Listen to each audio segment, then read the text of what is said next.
دستور نے اس پاکستان کو جوڑے رکھا ہے اور بالخصوص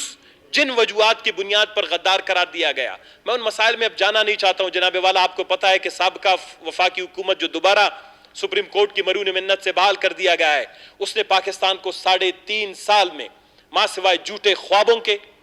جھوٹ کے، پاکستان کے سیاسی کلچر کو پراگندہ کرنے کے، لوگوں پر وفاداری اور غداری کے جو ہے سرٹیفکیٹ بانٹنے کے، بے روزگاری بڑھانے، معیشت کو تباہ و برباد کرنے، گھی، دالیں، چینی، چاول کی قیمتوں میں 400 سے 500% اضافے کے بجائے موجودہ جو اس وقت حکومت ہے جو سپریم کورٹ کی مرہون منت قائم ہے، یہ پاکستان کے عوام کو کچھ نہیں دے سکا۔ بالخصوص بلوچستان کے ساتھ جو زیادتیاں اس حکومت نے، وفاقی حکومت نے کی تھی، اس میں بلوچستان کے عوام کا روزگار چھینا گیا۔ آپ کو یاد ہوگا یہاں پر ہم سرحدوں کی تیل کی بندش کے حوالے سے بات کرتے تھے، چمن میں گری ہوئے لاشوں کی بات کرتے تھے، بلوچستان میں بے روزگاری کی بات کرتے تھے، ہمارے اسپتالوں میں بلکتے ہوئے بچوں کی بات کرتے ہیں۔ اس کی بنیادی وجہ یہ ہے کہ 3.5 سال میں جب ایک سب سے بڑے وفاقی وحدت بلوچستان کے مسائل پر بھی کسی قسم کی توجہ نہیں دی گئی۔ کہا جاتا ہے کہ جی بیرونی سازش ہے، ایسی حکومت جو اپنے لوگوں سے نان شبی نہ چھینے، ایسی حکومت جو چینی، دالیں، گھی اتنی مہنگے کر دے کہ لوگ مٹی کھانے پر مجبور ہو، ایسی حکومت کے لیے ان غریبوں کی بددعائیں کافی ہیں، کسی بیرونی سازش کی ضرورت نہیں ہے۔ میں آپ کو ایک مثال دوں گا، جب بیرونی سازش کی بات ہو رہی تھی، حضرت محمد مصطفیٰ صلی اللہ علیہ وآلہ وسلم کے حوالے سے جو غلیظ کارٹون بنائے گئے فرانس میں، پوری قوم یہاں پر متحد اور متفق ہوئی، سڑکوں پر احتجاج ہوا، لاشیں گری، لوگوں نے صرف یہ ایک مطالبہ کیا کہ سفیر کو، جو فرانس کے سفیر ہے، اس کو آپ ملک بدر کر دیں، لہذا عوام کی جو ہے یہاں پر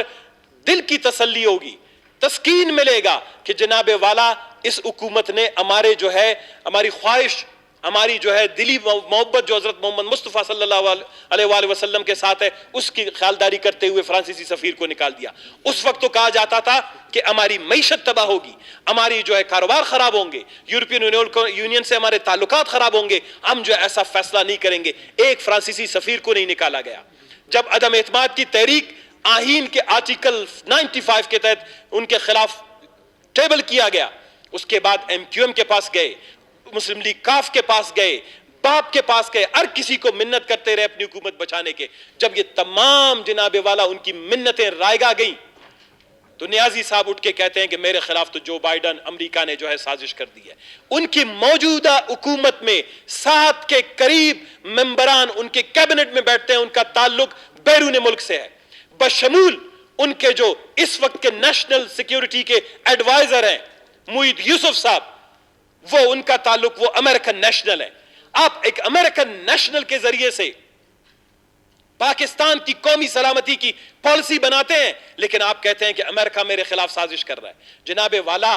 انہوں نے جو بیانیہ پاکستان کے اندر متعارف کروایا ہے، یہ بیانیہ پاکستان کو مزید تقسیم کرنے کا باعث بنے گا۔ یہ پاکستان پہلے سے ہی معاشی، معاشرتی بے انصافی کی بنیاد پر تقسیم کا شکار ہے، سیاسی بنیادوں پر تقسیم کا شکار ہے، لہذا لے گیا ہے۔ میں اس اسمبلی کے توسط سے آج اپنے تمام معزز اراکین کی موجودگی میں اس اسمبلی کے توسط سے پاکستان کی اعلیٰ عدلیہ کو پاکستان کے آئین کے مطابق اسمبلیوں کی بحالی اور پاکستان میں قانون کی حکمرانی اور دستور کی حکمرانی بحال کرنے پر خراج تحسین پیش کرتا ہوں۔ لیکن جناب والا،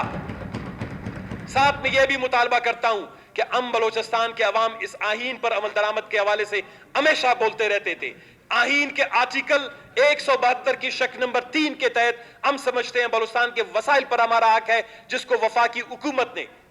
ہمیشہ ضبط کرنے کی کوشش کی، اس میں ریکودک شامل ہے، سندک شامل ہے، لہذا یہ سپریم عدالت جو ہے آئین کے اس شق پر بھی عمل درآمد کو یقینی بنائے۔ ہم اس سپریم عدالت سے ان کو خراج تحسین پیش کرنے کے ساتھ ساتھ یہ مطالبہ کرتے ہیں کہ پاکستان کے آئین کے آرٹیکل 8 سے لے کر 28 تک بنیادی انسانی حقوق کی بات کی گئی ہے۔ رمضان کے مہینے میں دسترخوان پر افطاری کے وقت مائیں آنسو بہاتے ہیں، ان کے بچے دسترخوان پر موجود نہیں ہیں۔ یہ لاپتہ کرنے کا سلسلہ، انفورس ڈس اپیئرنسز کے سلسلے کو پاکستان میں ختم ہو جانا چاہیے، اور جس طرح سپریم عدالت نے اس طرح کی رولنگ اور وفاقی حکومت کی بادشاہی کو یا بدماشی کو ختم کرنے کا ایک پریسیڈنس قائم کیا، ایک رواج ڈالا ہے، میں اپیل کرتا ہوں کہ اس رمضان کے مہینے کو دیکھتے ہوئے بلوچستان میں جو بھی یہ پریکٹسز آئین سے ماورا ہو رہے ہیں، قانون سے ماورا ہو رہے ہیں، ان تمام پریکٹسز کو ختم کیا جائے. لاپتہ افراد کو آئین اس کی اجازت نہیں دیتا ان کو واپس لے آ جائے. عمران خان نے نہ تو لاپتہ افراد واپس لائے. یہ جناب والا بلوچستان کے لوگ امریکن نیشنل نہیں ہیں یا امریکن شہری نہیں ہیں کہ ان کے ساتھ جو زیادتیاں کی تھی. تو آج اگر پاکستان کے لوگوں نے تبدیلی کی بات کی ہے آئین کے آرٹیکل 95 کے تحت، کل انشاءاللہ قومی اسمبلی کا اجلاس ہوگا. ہم خراج تحسین پیش کرتے ہیں سردار اختر مینگل صاحب کو، مولانا فضل الرحمان صاحب کو، شہباز شریف صاحب کو، نیشنل عوامی پارٹی کے محترم حیدر اوتی صاحب کو، بلاول بھٹو صاحب کو، آصف علی زرداری صاحب کو. ان تمام اکابرین نے اس ایک مہینے میں، میں خود وہاں پر موجود تھا جناب والا، آئین کی دفاع کے حوالے سے انہوں نے جو کوششیں کی، ہمیں سب کو خراج تحسین پیش کرتے ہیں بلوچستان اسمبلی کی توسط سے، اور امید رکھتے ہیں کہ بلوچستان کے جو گمگشتہ حقوق ہیں آئین کے حوالے سے، یہ تمام اکابرین آنے والے 6 مہینوں میں بلوچستان کے گمگشتہ حقوق کو بھی آئین کے مطابق بلوچستان کے عوام کو واپس کرنے کی کوشش کریں گے.